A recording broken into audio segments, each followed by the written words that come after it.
Hi, I'm your host, Zatia Shabazz from the SAC BHC Youth Media Team. Today I'm sitting with Estuardo Griegos from ACE, who's actually working on the Raise the Wage campaign in Sacramento. We're going to be talking about the different effects it's going to have on the community and what it means. How are you doing today? I'm doing good. That's really good to hear. Okay, so the first question I have for you is, what is the Raise the Wage campaign Sacramento? So Raise the Wage Sacramento is a group of community organizations coming together, faith-based groups and low-wage workers to fight for a living wage here in Sacramento.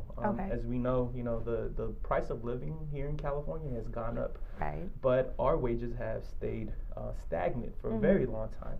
So this is an effort to hopefully start pushing, our agenda as low-wage workers in the community and community members, so we can see better outcomes in our health. Because everybody knows, right? When we have more money, we can afford better food. Exactly. We could do better health care. And overall, we could take care of business in our houses. Yeah. And at the end of the day, create a better family unit by, creating like some type of stability in the income. Better income. Yeah, exactly. Okay. Yeah, that makes perfect sense. Yeah.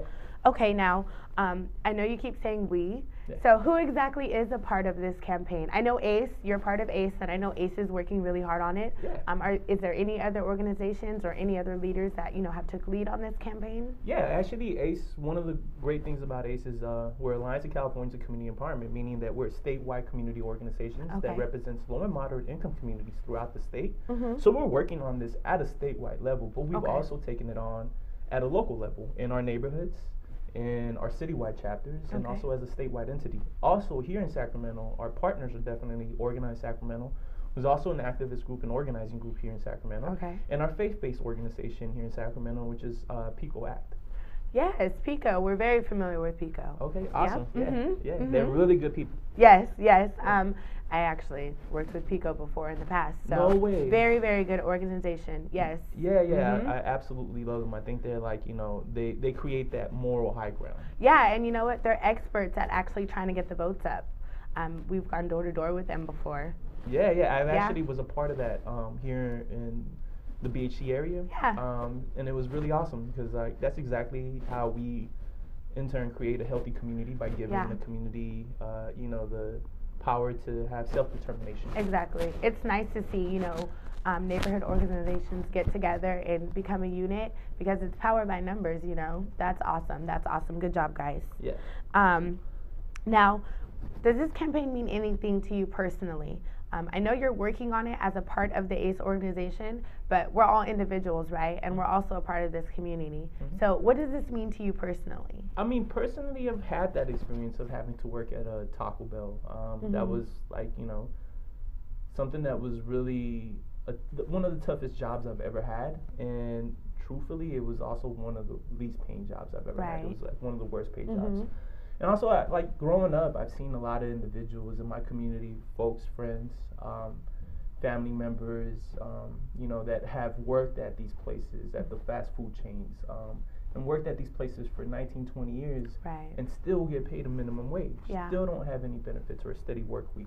So to me, it's personal in that degree. But and then when I started going out into the community, I spend 4 hours every day door knocking in the neighborhoods.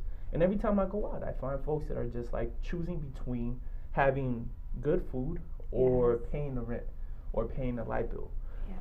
So we have to do something about this, I mean, as a community organizer, to me, I take stuff really personal when folks like, in my neighborhood that I organize in don't have enough food and, have a full-time job.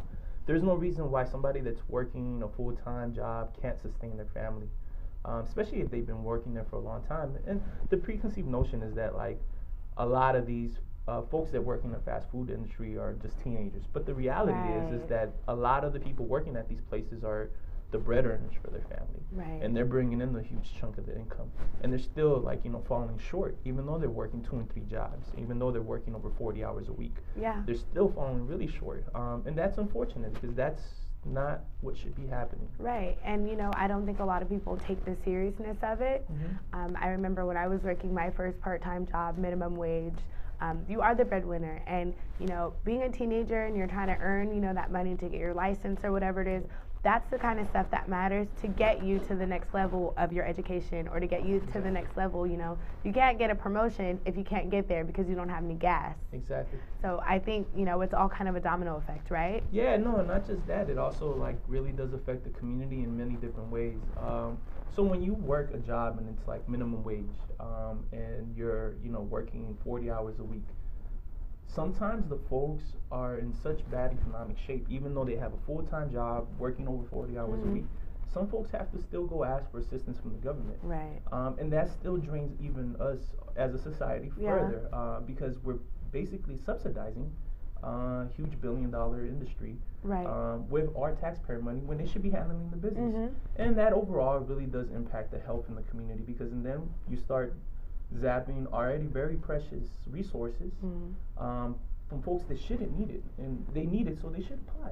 But you know, there's no reason why these folks should be doing that. You know, like if you know the fast food industry were to take care of business, we would have a lot more to go around in our society for the folks that really do need it. You know? And that's completely understandable. Now, we did talk already a little bit about the effects it would have on the community, but is there anything major that you think this would do for people's lives? Like, I want you to name the 3 major things that you think that this can really push forward for the community as a whole. As a whole, yeah. I mean, to me, like, you know, policy wins are policy wins. They come and go. In all reality, every year laws are written and rewritten. Okay. So we definitely are fighting for a policy win, but it's also about empowering the folks in our community and giving them self-determination and letting them know that we have power in ourselves. Yeah. You know, at the end of the day, really making sure that our folks are standing up for ourselves, not letting somebody else stand up for them, but themselves, right? So that to me is like the biggest win. Getting that policy win, getting the $15 an hour is amazing, right? And hopefully we will be able to get that.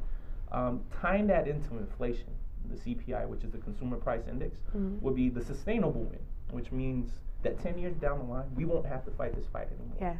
But the biggest thing that I think could come out of this is the empowerment that happens with low-wage workers, with folks that are overlooked, that are constantly pushed around, and that constantly feel like they don't have any power. Right. When you create power there, then you really do create a shift in like, you know, how the community is working, and we have more of a voice.